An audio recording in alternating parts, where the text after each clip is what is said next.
Hey everybody, welcome to this week's Roundup. I got to apologize before I start. I'm just getting over a cold, the first one of the season, and everybody I know pretty much has the same one. So if my voice is a little raspy or if I cough up something halfway through, I'll just apologize in advance for you. But let's jump in and see what's been going on this week.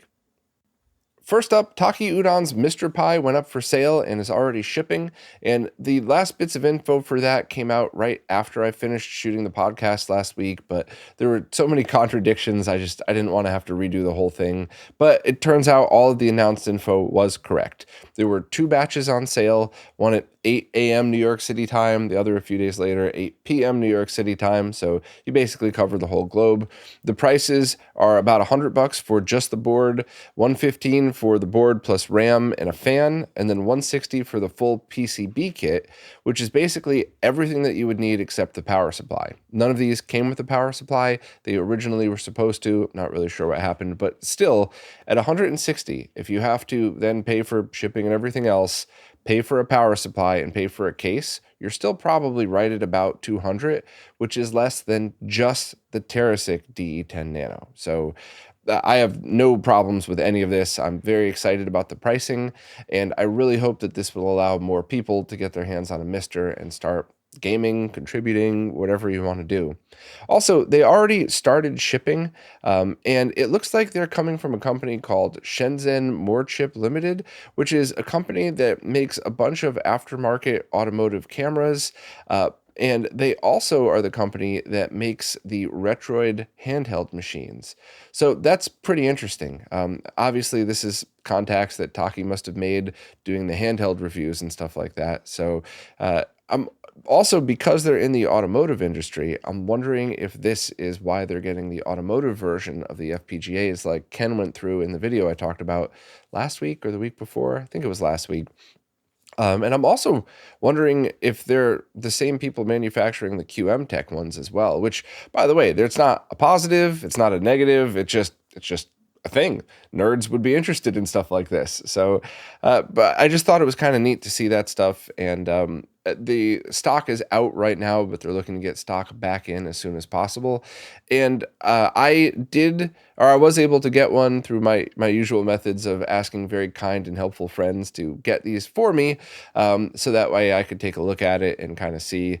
And I think I'm actually going to have the one a friend of mine got sent right to Ken, the same person who did the comparison of the QM Tech versus this, because I talked to Ken for a bit, and it seemed like he had absolutely all of the correct tests in mind for what to do for something like this.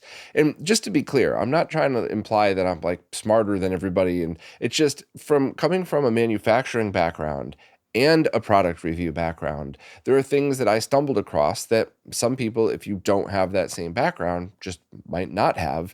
But Ken was already versed in all of this stuff, totally understood everything that I was talking about and already knew it all. So I think I'd rather have it go to him. So he has all of these, now we have all 3, the original, the Taki, and the QM Tech, to be able to do an analysis of all and see. My gut, this is a guess, so please don't hold me to this, but my gut is telling me that this thing is going to be absolutely fine. There aren't going to be any short-term issues with it. With any new product, you don't know if there's going to be long-term issues. Is it going to last as long as the Terrasic ones or not? But you could say that about any new product. So my gut's telling me this thing's totally fine, but once again, this is a guess. So, don't hold me to that until the Ken's review comes out and does another deep dive into this stuff. But I'm interested to see what he finds. The links for everything that you might need are right here in the post as well. And of course, we'll repost this and let everybody know when the new batch comes on sale. It looks like the QM Techs might be coming back every week or so, but I'll talk more about that later on in Lou's section because Lou covered that in detail. Next up is kind of a fun and silly one. The Legend of Zelda animated series that was originally part of the Super Mario Bros. Super Series in 1989 just got another re-release on DVD. Now, I have to start off by saying you could already watch these for free through a streaming service that I have linked to in the post, and you might have already gotten a previous release of this. However, some releases were missing some episodes, and if you tried to chase down any of the original VHS versions, you probably weren't getting most of it, to be honest with you. So this is just one of those things that for $14, if you thought these were fun and silly and you wanted to watch them, especially if you have a DVD player you could connect to a CRT, then I think this would be a really fun thing to own. And if you don't really care, that's also fine. Or if you just want to experience the ridiculousness of it, you could watch it for free on a streaming service right now. But I wanted to let everybody know, just because this is one of those things that, in just my opinion, but the price would dictate the fun factor. If this was $99, I would be laughing at this right now. But for less than $20, if you have some nostalgia for this, it might be fun to just own a physical copy because, as we all know, digital just disappears at some point. I have a little bit more of the history in the post if you're interested in it, but basically the Super Mario Brothers Super Show aired, I think it was like 5 days a week for a couple months in 1989, which was not very sustainable. They should have just done that like as a weekly thing, but whatever. So it wasn't very good. I definitely remember it. I remember being a kid and seeing Cyndi Lauper on it and thinking, what is she doing here? I mean, she had catchy songs, but what does this have to do with Super Mario Brothers? And I don't know. It was weird. The series was cheesy, and it's one of those things that I kind of wish there was a solid VHS release, because that's the type of thing that I think would be funny. Because, yes, of course, if you're scaling DVDs, you see the MPEG compression, but they're on a CRT, they are better quality. VHS is a very lossy quality, but that kind of would add to it. Just my nostalgic point of view of like watching a crappy copy. So who knows? Maybe I'll buy this and I'll copy it to VHS and I'll watch it or something like that. But if you want to look at any of the originals on eBay, the prices range very wildly, and I don't know if you could just get I don't think you could just get the Super Mario series with the Zelda episodes and all the live cutscenes in there. I think you have to go hunt down DVDs or stuff like this. So if anybody knows any different, please let me know in the comments. I am by no means an expert in these TV shows. It's probably something Dan from Secret Galaxy would know a lot more about, but I just figured with the DVD release out for less than $20, I'd let everybody know. Next up, ePost Fox, aka the Stream Professor, just posted a video on his second channel, or probably like 10th channel, but on another one of his channels, talking about connecting the Steam Deck to a CRT. And it was just from the point of view of there's so much good emulation and modern retro style games that are available right on the Steam Deck that why not see what happens when you connect it to a CRT? And of course, because of me, as I was watching the video, I wrote down my thoughts on all of this stuff just to kind of support what he was doing, but also just to fill in the blanks a little bit. So first, one of the DACs that he used was not able to work in all resolutions. And that's what I always talk about here, is when you buy those cheap DACs on Amazon, if they work, they're great, but they don't work in all resolutions. Some are compatible with 240p and some aren't. And it's just one of those things where if you want a reliable device, you got to drop the cash on something like an HD Fury, which is more than 10 times the price, or it could be depending on the model. It's just, it's a dice roll. So I do think if anybody needs cheap DACs, just buy the ones that I link to and try it out first. If it doesn't work, return it immediately, of course, but it's still a tool that you might be able to use. And maybe like Epos ran into, you can't use it with one resolution, but you could use it with another. Next, I completely agree with his perspective on the hooking 720p up to something like a D24 BVM. Looks amazing, but it's almost too good. It almost looks like a flat panel for these modern retro style games, and setting it to 480p might give you a look that's a little closer to what you're going for. Now, this is obviously just an opinion. Do whatever you would like on these things, but I did find that whenever I was connecting 720p to, in most cases, to a CRT, it was just a little too clear. Now, obviously, there are some PC games that you might want to just experience with no latency on a CRT, better motion blur and stuff like that, but that's not going for a nostalgic CRT look. That's just going for something that doesn't have the shortcomings of LCD panels. So this is just from a perspective of, if you're looking for a nerdy, old school, I feel like I'm playing on a CRT look, 480p is probably the way to go, and you don't need a fancy BVM for that. Of course, it's awesome if you have one, but you could just pick up any PC CRT monitor, and as long as the screen isn't yellowed and it still works and it's bright enough to see, then that's it. You could still get those for free in many places. The only thing is I would suggest using a quality digital to analog converter, one of those DACs, especially the ones that Kuro found, because if you're going from PC, you can get that cheap. I think it was less than $10 for one that only does video. It doesn't break out audio, but if you're coming from a PC, you could have a different audio output anyway, and it doesn't ruin the colors. It's the ones that I tried were compatible with all different refresh rates, including weird resolutions and 120 hertz, which are all things you'd want to mess with on a CRT. I would not suggest something like a Thunderbolt to VGA adapter, because some of those don't have all of those different frequencies programmed in. So you would just be better taking HDMI out if possible and going through one of the DACs. Now, the other interesting thing that EPOS showed was that some of these games do support 4:3 aspect ratios. However, if you have games that don't, but they have a stretched 16:9 mode, this is the time to use one of those, because then you just set up the resolution so that it goes to your CRT, which, as long as you have a 4:3, which 99.9% all were, it just fills the screen. So essentially you get back to 4:3. So that was cool. I'm glad he showed that one. But also, EPOS went through and showed not only PC monitors, but how to use downscaling to get to 15 kilohertz to play in either 240p or 480i.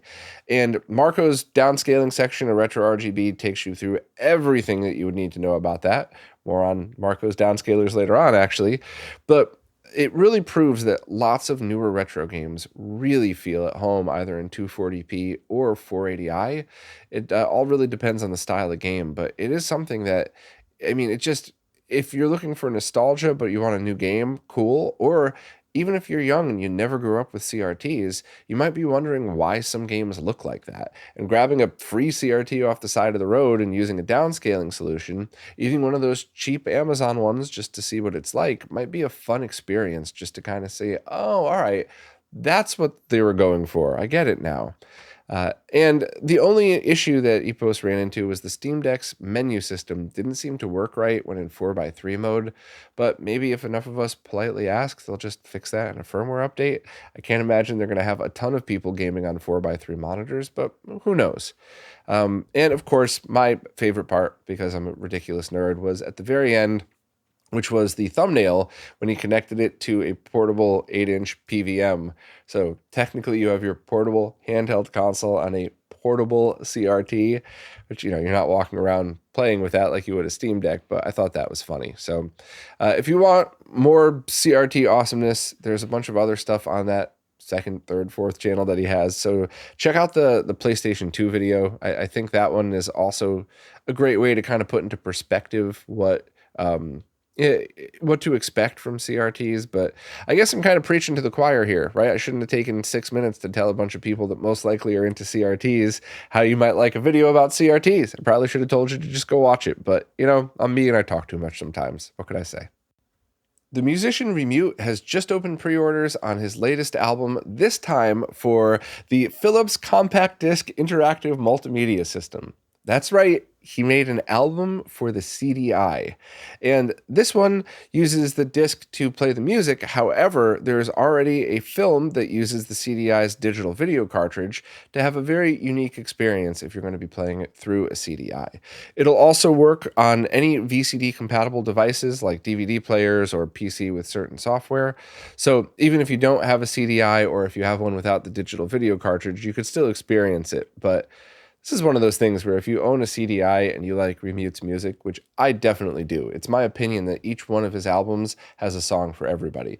Kind of like Dream Theater, right? I know I'm kind of talking to a very specific audience here, but there's a lot of people that like the slower progressive stuff, and there's a lot of people that are more into it for the metal, crazy guitar, drum stuff. And, you know, you might love one and hate the other, and that's great. That's, I think, an awesome album, and I think Remute always kind of nails that. Is there something for everybody? So if you're into that style of music, and you could even preview some of it on the Bandcamp listing if you want, but you might want to consider it. The basic edition of the album is $30, and there's also a couple of other pretty neat, more expensive editions if you're a fan and you're kind of into this stuff. And if you want to hear more from Remute, we did an interview a while back, and that was before even more albums were released. But he basically puts albums out on original consoles that use the consoles themselves to generate the music.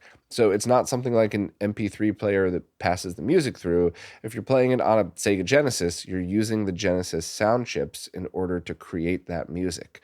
So, which also makes it kind of unique because on consoles like that, if you play it on a Genesis 1 and a Genesis 2, you'll get a slightly different experience with each one. So I'm a huge fan of Remute, a fan of all of these albums, and I think the CDI one's going to be pretty interesting. So check out the post for links and if you want more info. Vanessa recently did an interview with Martin from Retro Game Restore to talk about the Xbox Clear Shell release that was delayed a bit.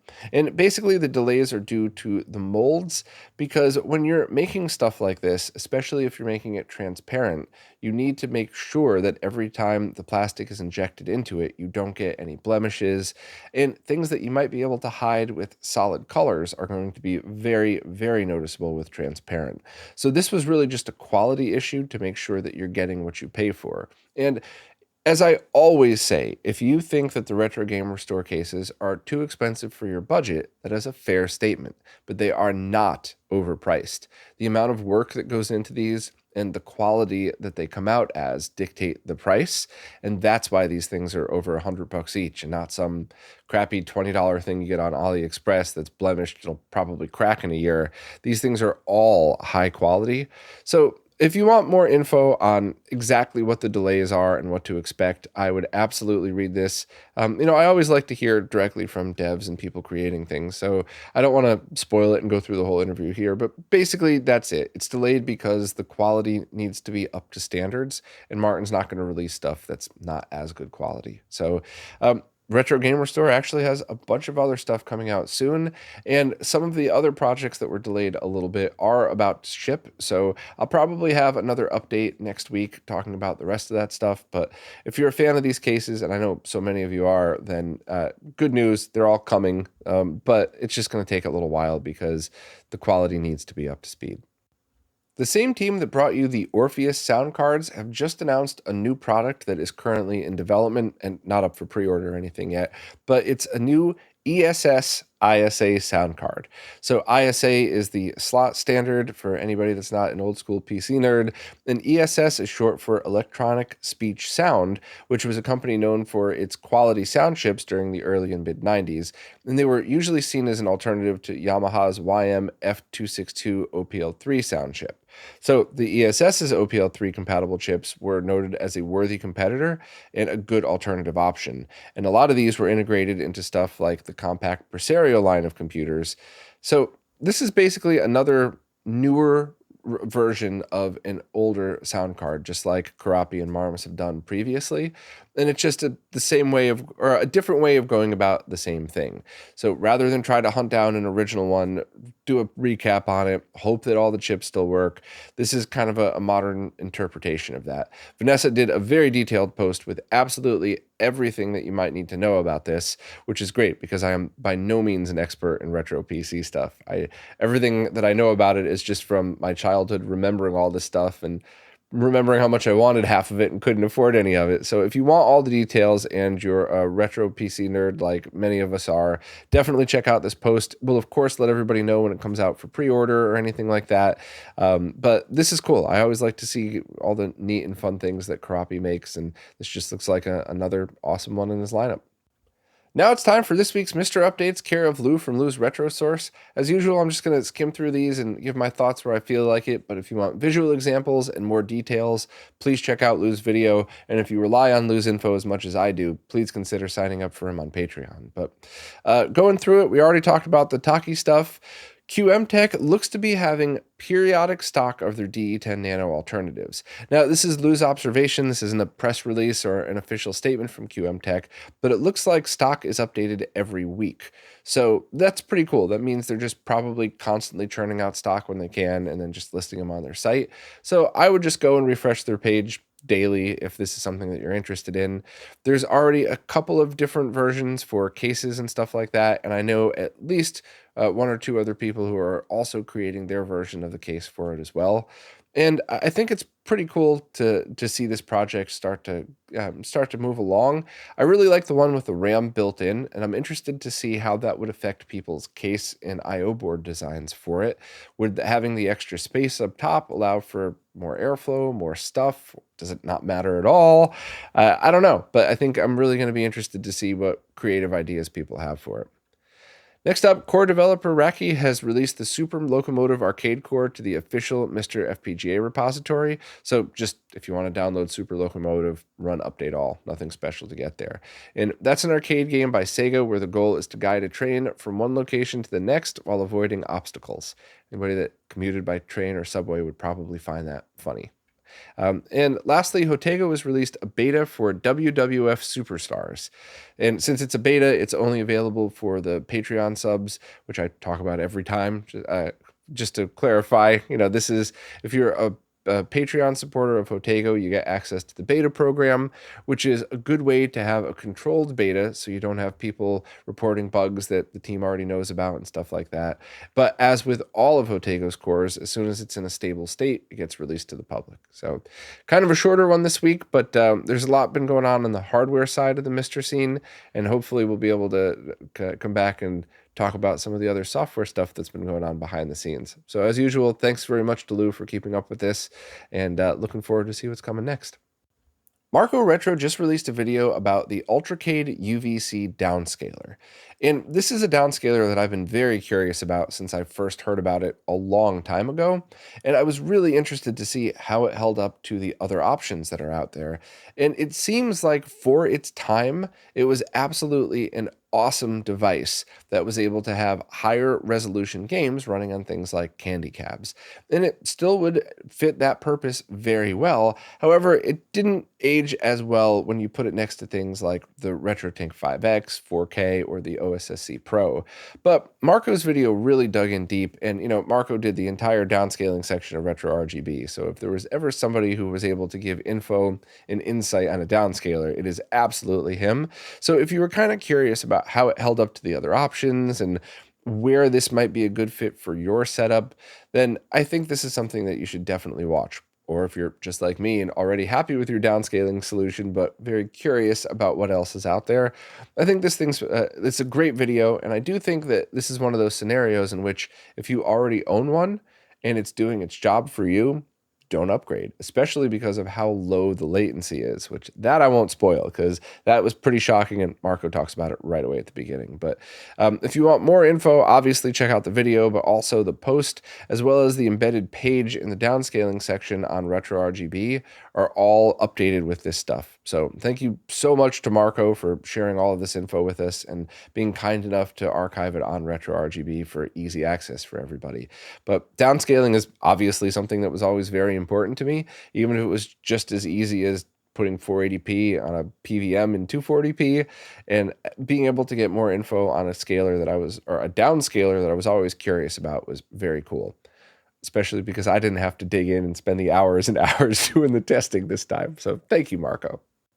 Well, that's it for this time. I am still a little bit behind. I know I had a post on one of Tito's awesome videos I got to write. I still got to get to that thing from Martin. There's a ColecoVision thing. I'm sorry. I'm trying my best to catch up with everything. And I have a video that I've been working on forever that I'm looking forward to getting out to people. It's going to be another one of those niche videos that like 7 people in the whole world care about, but they're going to be very happy that I released it, those 7 people. So anyway, as always, thank you so much to everybody who watches, listens, plays nicely in the comments, and especially people who support in absolutely any way, because it is you who's keeping all of this stuff going. So thank you all so much, and I'll see you next week. This week's Roundup is brought to you by Neo Paradigm Entertainment, connecting Southeast Asian influencers with opportunities in the West.